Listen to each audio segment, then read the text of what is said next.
Chris here with High Seas Cruising, and welcome to today's video. Today we're going to talk about Royal Caribbean. They're on a roll.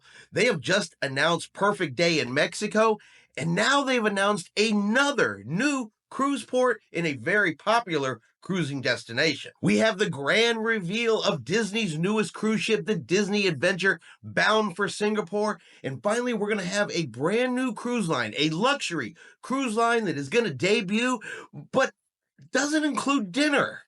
That's kind of unheard of on a cruise ship, right?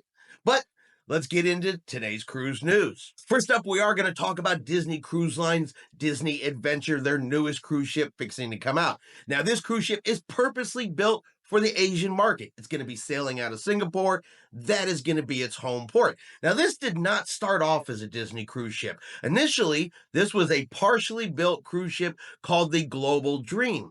Disney was able to purchase it at a discounted price, didn't have to pay what it would cost to build a brand new cruise ship, and instead they have transformed this ship into a Disney cruise ship. If you've ever sailed Disney, Disney does things the Disney way. But they have done their grand reveal. They've released a little concept art video. I'm going to go ahead and show you the video. That way the Disney fans out there can get excited by Disney's newest offering.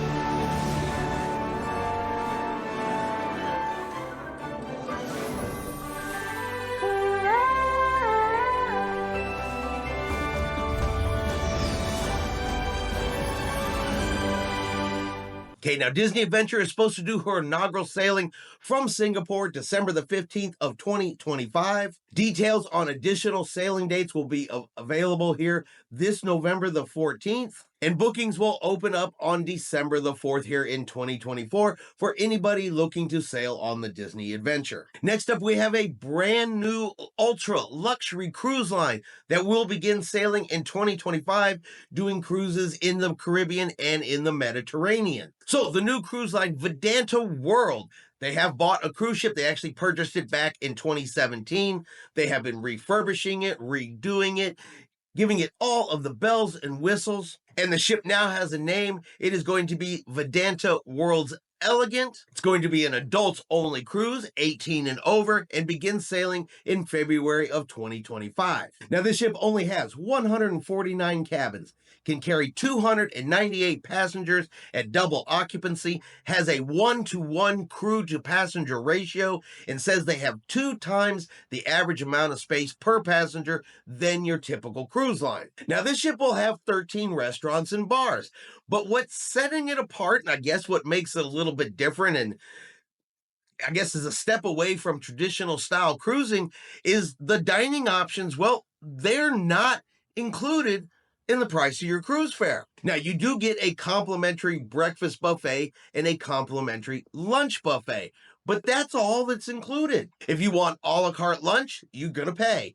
If you want to eat dinner, you have to pay. And of course, if you want room service, you have to pay. Not a lot of cruise lines out there that don't include dinner in their cruise fare, especially for one that costs as much as this ultra luxury cruise does. Now, guests will also receive complimentary Wi-Fi, but they can upgrade and purchase premium Wi-Fi, which if you want to do any video streaming or video editing, uploading videos that say you make cruising content, well, the complimentary Wi-Fi is not going to work. You have to purchase the upgraded premium Wi-Fi. And while that's common on the majority of cruise lines, again, the price for an ultra luxury cruise, I kind of would think might include some better Wi-Fi. Right, now hold on to your seats because we're going to give out the price, because for a week-long cruise on board this ship, 7 days, we are talking $25,000.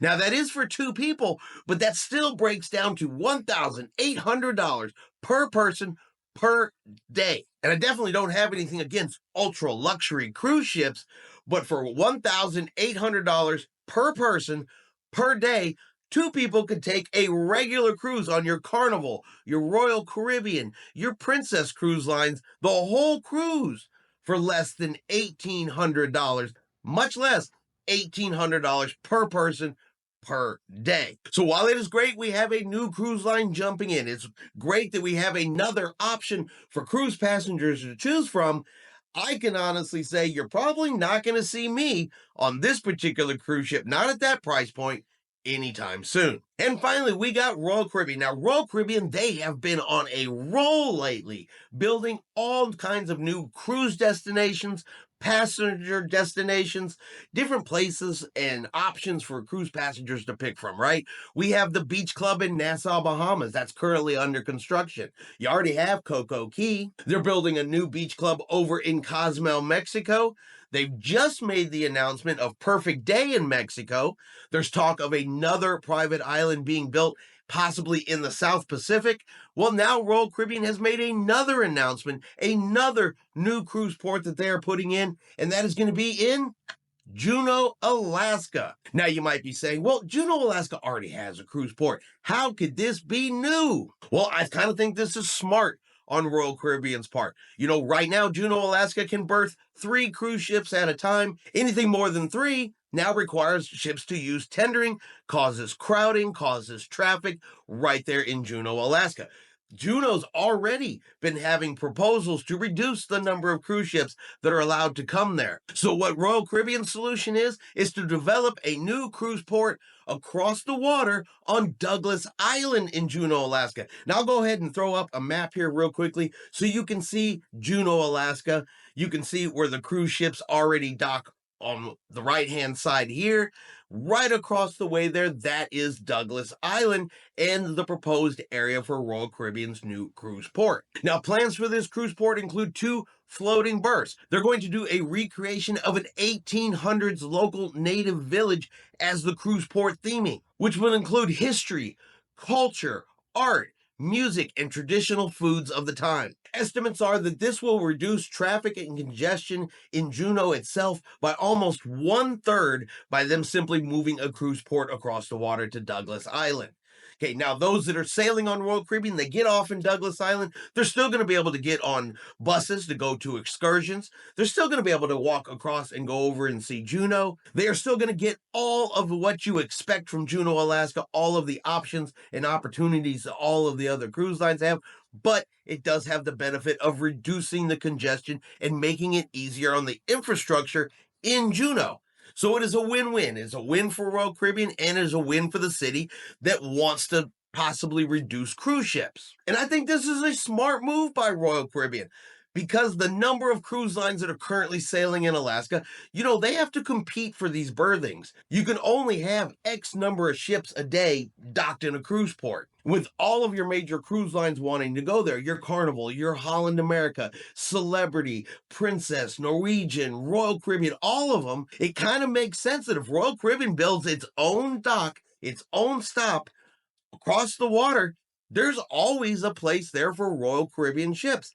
And on the main Juneau side, they are no longer having to worry about Royal Caribbean ships because they've got their own place to go. Sounds like a win-win for everybody, a new opportunity for Juneau, Alaska. Of course, you know it's going to bring jobs, it's going to bring infrastructure, it's going to bring more money to the area. And as Royal Caribbean continues to grow, continues to make new ports, new stops, and new options for cruise passengers, it looks like they are definitely planning ahead, thinking ahead, and positioning themselves for the cruising future. But what do you guys think? What do you think about all of the changes that Royal Caribbean's making? Their new locations, their new beach clubs, their Perfect Day over at Mexico, the new cruise port up in Juneau, Alaska. Is this good for Royal Caribbean? Is this bad? Is it good for cruise passengers? And are these places you are looking forward to going to? Let me know what you guys think about Royal Caribbean's upcoming changes. All right, and that is going to be our video for today. If you've enjoyed today's video, do me a favor and hit that like button. If you haven't done so yet, do me a favor and hit subscribe. It is free to do so. Helps our channel grow. Let you know anytime we put out a new video. Hope everyone out there is having a really great day. And like always, we will see you out on the high seas.